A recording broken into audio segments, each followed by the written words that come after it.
Let's take you here now. A portfolio committee on communications continue with the interviews for SABC board members today. Members of Parliament are interviewing 36 candidates to appoint 12 people to a new SABC board to be formed by mid-October, when the term of the current board expires. This morning, former SABC News economics editor Thandeka Gqubule-Mbeki is being interviewed. Let's take you there live. Challenged by social media and the rise of fake news and many other factors and phenomena that cause journalism to redefine itself and define publicly its borders more stringently and more strictly. Public broadcasting universally is also going through a bit of an impasse and is critically ailing in a number of nations, in a number of jurisdictions. And in our own country, we are going through a socio-economic and political impasse.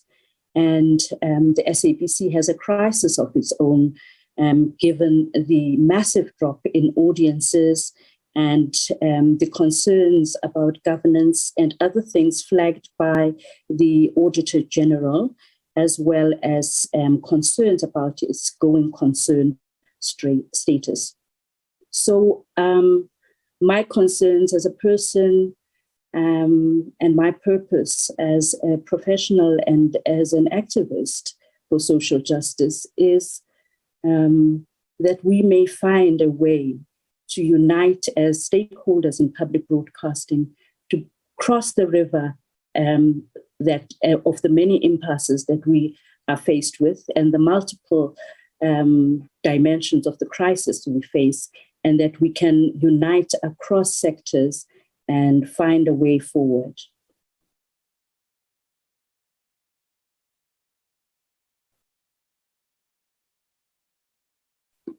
Thank you, Ms. Gqubule-Mbeki. Like I said, we'll now go to members. So Honorable Dr. Basop, stand is already up, followed by Honorable Kola Barnett. Okay. We'll, then Honorable Yako, Honorable Mtembu will then be following in that order. Just remember, I said I would not be coming in between. So it's just going to be a flowing conversation in that regard. Honorable Dr. Basop, you are recognized. You can proceed.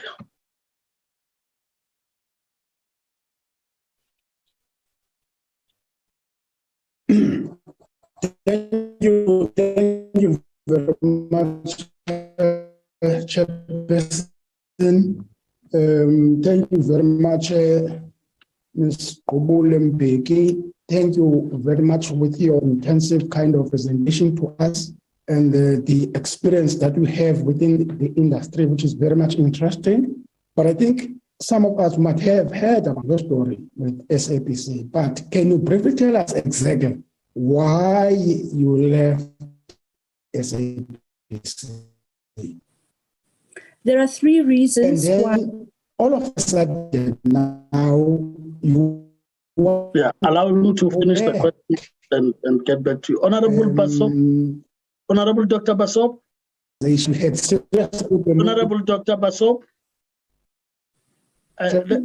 Let's see what happens when you switch off video camera. Oh, we've lost him. We'll come back to him because I could see that there was a problem. We'll come back to him once he's back, but we will now proceed with Honorable Kola Barnett. Thank you, Chair. Yeah, good morning to you. I wonder, before I proceed with the question, could you just explain to me the last sentence or so of your opening presentation? I must have taken it down wrong. You said you wanted to see a time where the state and the public broadcaster came together. That's how I typed it down. I might have done it incorrectly, so if you could explain that. And then I think it may relate to the previous question, but let me go through anyway. You resigned from your post as the economics editor of the SABC. It seems you were facing serious disciplinary charges, which are alleged to have included intimidation of a colleague, offensive language and behavior, and violating the PMFA. Now, obviously, while you are admired along with the other members of the so-called SABC 8, although the book by Futa Krika speaks to you rather self-imposing yourself on it, in their unfair dismissal proceedings during the tenure of former Claudi Motsoeneng, the former COO, given your reputation and your seniority at the SABC, it's very surprising that you chose not to subject yourself to an independent disciplinary inquiry into the charges, nor did you challenge the disciplinary inquiry, for example, at the CCMA or in the courts. And you know, without that challenge to the charges proffered by the SABC, and without any kind of settlement having been reached with the SABC, your resignation appears to reflect an unwillingness to defend yourself against them. That's the difficulty here. The fact is, we unless we see the actual evidence and the charges and decide they were brought on a malfide basis, well, one has to accept the SABC's bona fides and in bringing the charges. So please speak to that. And then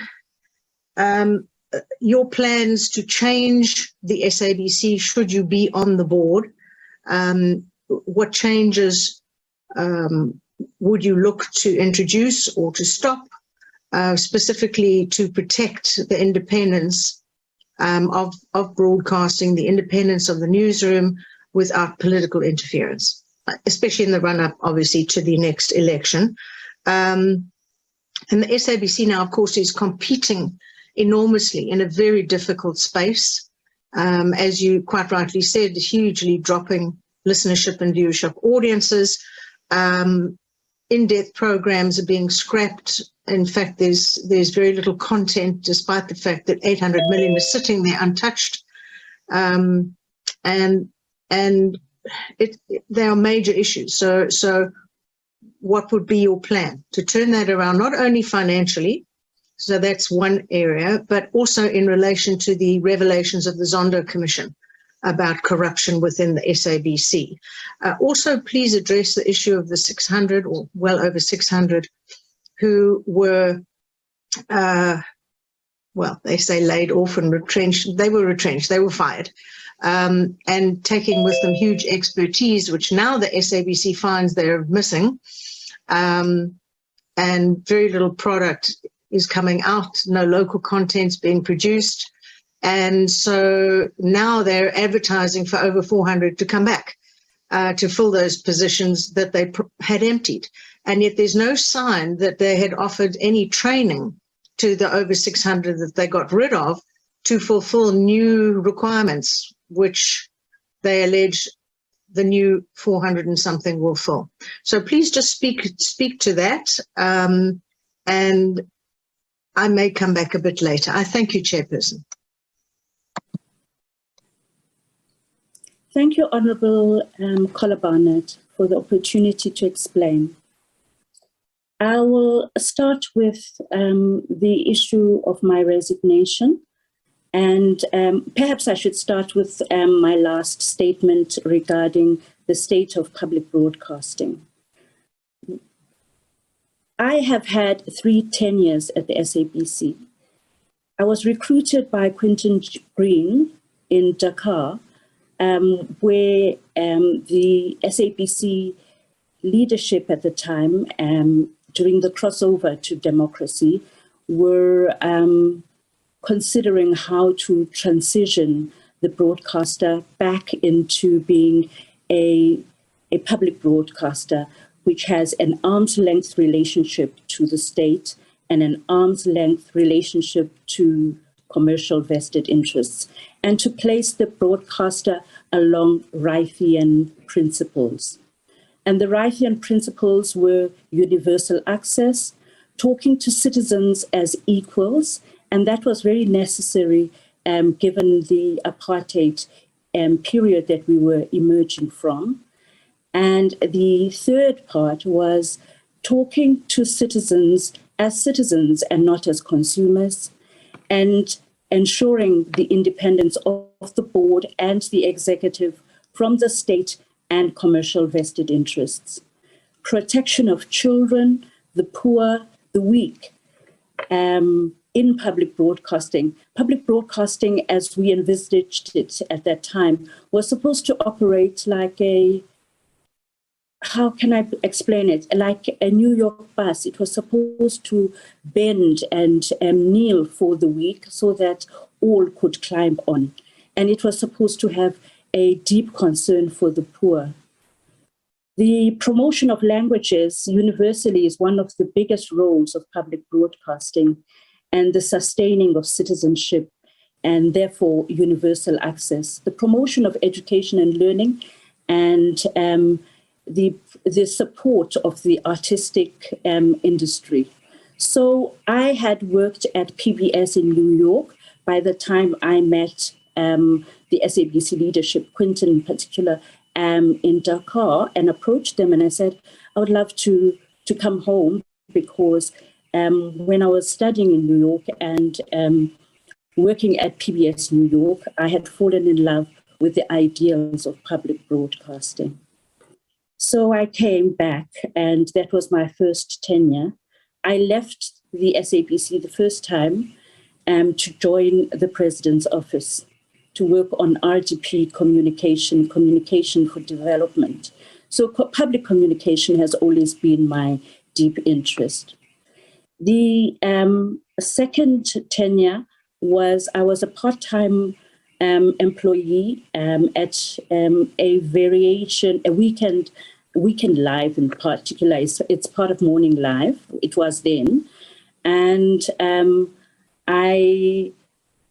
I stayed a very brief period because I wanted to return to the academy, but I wanted to do both, and I had time difficulties reconciling that. Then my third tenure began at the SABC. I was approached to join, and I was reluctant to return. But then I thought that perhaps, even though I didn't agree with the approach of Mr. Hlaudi Motsoeneng, who was then on seat, I knew Jimmy Matthews, who was to be my boss, and I respected him journalistically, and I decided to join when the late Sefako Nyaka, who had actually trained me in my earlier years in journalism, approached me to return. It took about a year to decide to return, and then I returned in December 2013, throwing my entire heart and soul into leadership of the desk and actually bringing up the ARs. And soon we were having ARs at lunchtime that were piercing the opposition, and had begun to initiate 5 different economics shows that were enormously successful. Many of them still remain on the platforms to today. My departure from the SABC was threefold. After the rather heated meeting in the newsroom, I became a target. What had happened was that I was asked by people in the newsroom, Honorable Kola Barnard would know that there are these routines and rhythms in the newsroom that begin with a morning diary meeting and end in the evening with people rushing to file. On this particular day, people were expressing reluctance to file or to go on air, and morale was very low. I was asked by colleagues to go and fetch the head of news so that a discussion could occur. After that rather heated meeting in the newsroom, I was targeted, literally targeted. I had run the cost center and had letters to this effect from the finance director. Well, he's not a director, he's the head of finance for the news division. And I had run the cost center with great diligence and care, and absolutely adhered to the PFMA. And there had been absolutely no adverse audit findings. And a colleague of mine and I, Lemise, was our administrator, really took care to cross our I's and dot our T's, and took pride in our stewardship of the rather large cost center that we ran. We ran major, huge broadcasts going to Parliament, going to the World Economic Forum, moving teams and technologies across jurisdictions, and we always came in on budget and under budget. But all of a sudden, there were a number of queries. First, there was an accusation that I had improperly paid an anchor. Then that accusation was withdrawn as it was unfounded. Then there was another accusation that there was a mistaken payment to somebody else, and then to another voiceover artist. And I then said, if there is any technical mistake that has happened, please show me the documentation. I was shown the documentation, and nowhere was my signature or my approval evident. 5 months went past after that, and after the heated newsroom in the meeting, this issue came back. I never intimidated anybody, and the reason that I decided not to contest it in the CCMA was that I took some time out to study and to rest. I had spent nights that turned into mornings in the newsroom. I worked every single day of the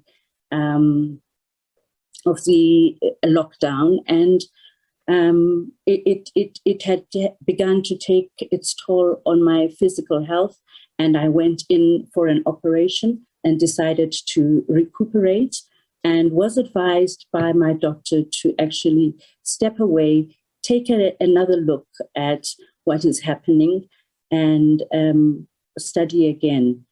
And I decided to do that, even though I did litigate against the SABC under the PDA, which is the Protected Disclosures Act. As to the issue of the SABC 8, Honorable Collar Barnard would know that the SABC 8 wasn't a grouping that decided to exist. We were thrown together by circumstances.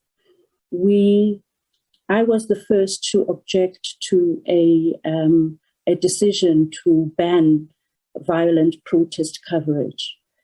And I was joined by Futa Krige and by Suna Venter.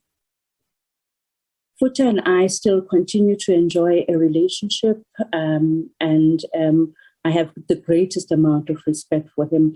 And my reading of the book wasn't that there was an imposition. My reading of the book was that I had an objection to some of the organizations that decided to support us because of their history, their racialized history during the apartheid time. With regards to what I view as the possible solutions to the SABC's troubles and the troubles of public broadcasting as it enters the digital age in our country, I do believe that as we did during the transition period, a lot of the problems that face the SABC lie in the regulatory space. For example, the transition to digital is something that will need new regulations and new, ICASA will have to design a new regulatory regime for PBS in the digital space. That requires a lot of research, a lot of thinking, a lot of interaction between different stakeholders. I do believe that the SABC has the wherewithal to put together a corporate strategy. Recording stopped. A corporate strategy for a digitized SABC. And I believe that strategy would offer a number of opportunities. Recording in progress. First of all, digitization offers us relief. If you look at the financial statements of the SABC or the public is paying about 92 million per month for signal costs to Centec. If you look at the balance sheet of Centec, you will realize that we, or the SABC rather, is the biggest client. And at times throughout the years, the debt has grown so large with arrears that if Centec had called in the debt, we would have collapsed. Centec was previously, as indicated in Willem Harms's book, a part of, it was a division, profitable division of the SABC. And when the decision was made that it should be the signal distributor for all broadcasting, which was an appropriate decision, the SABC did not receive much compensation for the extraction of a high-functioning business unit. The advantages of going digital will be that we can compete in the HD space, and many adverts are attracted to HD because it's of higher quality. And we can immediately fan out into a number of niche channels, and obviously digital migration will relax spectrum constraints. And it increases the number of channels that any broadcaster can have. And encryption technologies allow us to introduce some of the pay-to-view options, which would bring in new revenue streams for the SABC. And the technologies involving PVR can enable viewers to have greater choice, and we can play to those demands for greater choice.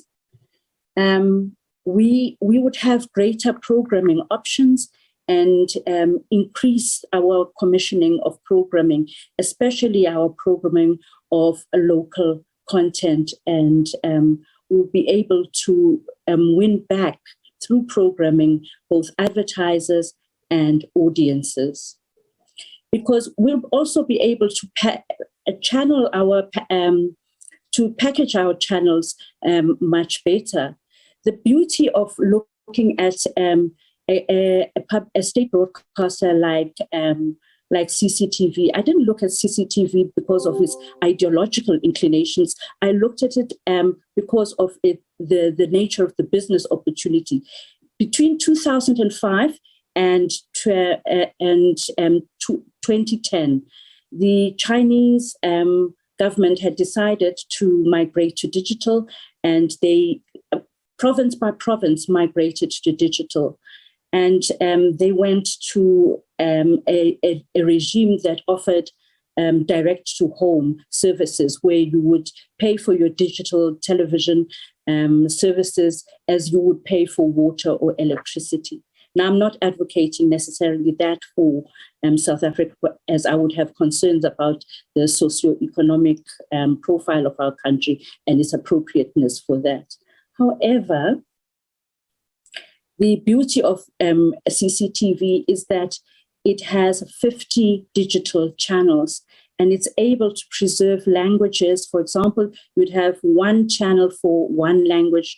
Imagine if we could have one channel for an indigenous language that is marginalized, one channel to focus on the revival of dying languages like Kwe and Kwe. Like the SABC does have a service in that regard. However, that service was in danger during the the Section 189 process and the rationalization of the SABC bureaus across the country. So I'm saying that analog broadcasting requires each channel to have a dedicated frequency band, and this is very limiting, and that the opportunities for a commercially successful SABC lie in the digital space.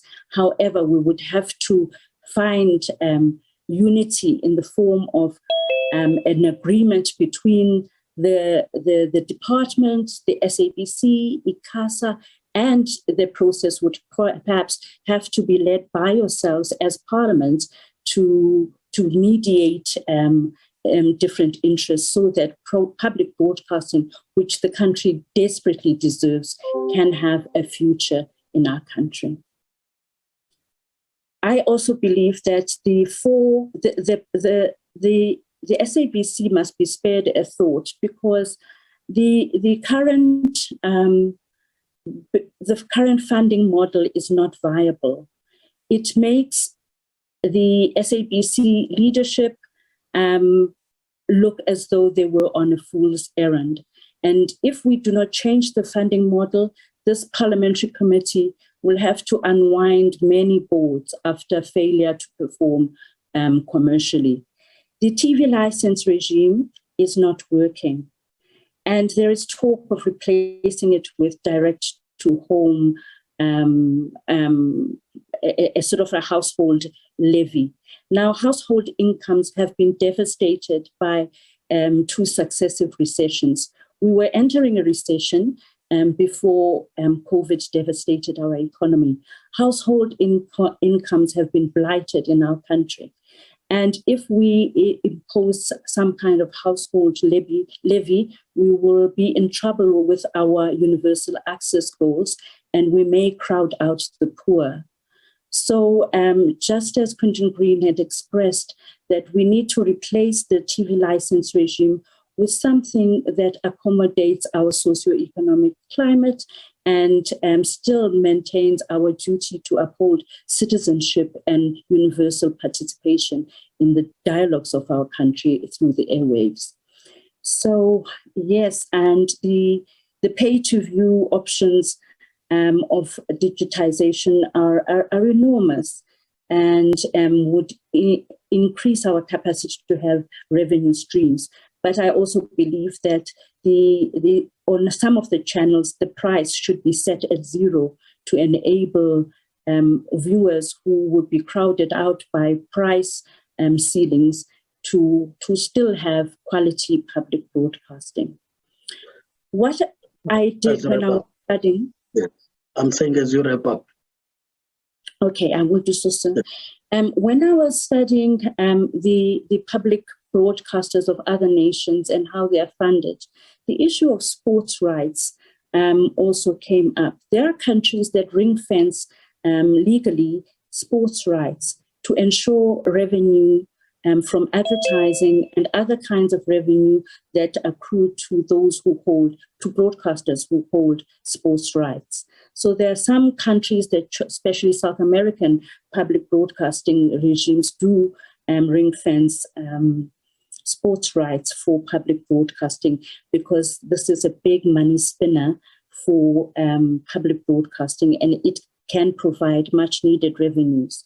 I also believe that we should claw back at big tech and allow them to pay major taxes, and that those taxes should be used to fund public broadcasting in our country. Because while they compete with us as public broadcasters, they do so on an uneven playing field, because they don't pay tax, and an exemption further for public broadcasting should be considered, as should a hike or a higher amount of the direct fiscus contributions to public broadcasting. The 2% is largely insignificant, and it is an anomaly globally. Direct contributions from the fiscus can start at 30%, and with NHK in Japan, it's at almost 100%. Honorable Kolabanat. I'm happy. Thank you, Chair. Thank you. Honorable Dr. Basop, we lost you, having raised the first question, which I think what has also taken a bit longer is because there was also a response to that question on reasons for leaving and coming back through the board. So I will just give you, in case you still had further question to ask. Thank you very much, Chairperson. My apology. I think there's a problem of network here. For my first question, I did get the reason for resignation, but I didn't get exactly, because the next question was, why does she want to go back? I didn't get anything from that. Then the last question from my side, Honorable Chairperson, Mama Gqubule-Mbeki, in terms of the Zondo Commission, the state capture report, amongst the findings that have been identified, is the terrible mismanagement of funds within this organization and corrupt practices that has taken place. Now that you are going back to that kind of situation, one, what mechanism would you put in place to ensure that issues of this nature don't occur again under your watch? Then secondly, what is it that you can do to ensure that you recover the money that have been squandered in that organization? Thank you very much, Chairperson. Thank you very much, Honorable Dr. Basop. I believe that the mandate drift, both financial and the drift from the actual social and editorial mandate of the SABC, is occasioned and directly related to the lack of funds. When the irregular decisions were taken to sell the archive, it was justified on the basis of bringing in finances. First of all, you cannot sell the archive. According to the Broadcasting Act, it's to be preserved for posterity and for scholarship and for the quality of journalism, which desperately depends on a well-preserved archive, and so does research. And so the Broadcasting Act, in its wisdom, prohibits the sale of the archive. And I'm by no means justifying the sale of the archive. I am saying that perverse behaviors have been justified on the grounds that the SABC's public mandate is unfunded. And therefore, I would seek to, first of all, ensure that there is a good agreement between all stakeholders, collaboratively, of course, because the board has limited ability to determine things that lie in the regulatory space or those things that are in the domain or for the action of the executive arm of government, of the state, rather. So I would plead with some kind of deterrent among all the role players for a desperately, urgently altered funding model. Once that is concluded, the issue of a business model and a turnaround plan using the new sources of revenue that are more viable, that would be the next order of business. Of course, the other things like programming policies that would bring in money and increasing our share of audiences compared to the competition, as well as prudent financial management. I would be concerned as a board member about fruitless and wasteful expenditure, as I was concerned about the damning audit report by the Auditor General, citing irregular expenditure running into millions and raising concern about the going concern status of the broadcaster. So prudence, a new business plan based on a new funding model, and a successful migration to digital with a new regulatory regime for the survival of the values of public broadcasting in the new digital regime would be the course of action that I would pursue. With regards to the reasons for wishing to return, it seems to me personally, being somebody who has dedicated much of their life to public broadcasting and who is dedicated to universal access to public broadcasting and all its benefits for a country, especially educational benefits, and its benefits to democracy. It's a democracy propeller second to none. In fact, it's one of the most significant institutions of democracy in the 21st and 20th century. So I really do believe that if we can solve these problems, we will improve the quality of our democracy and its lived experience by citizens. I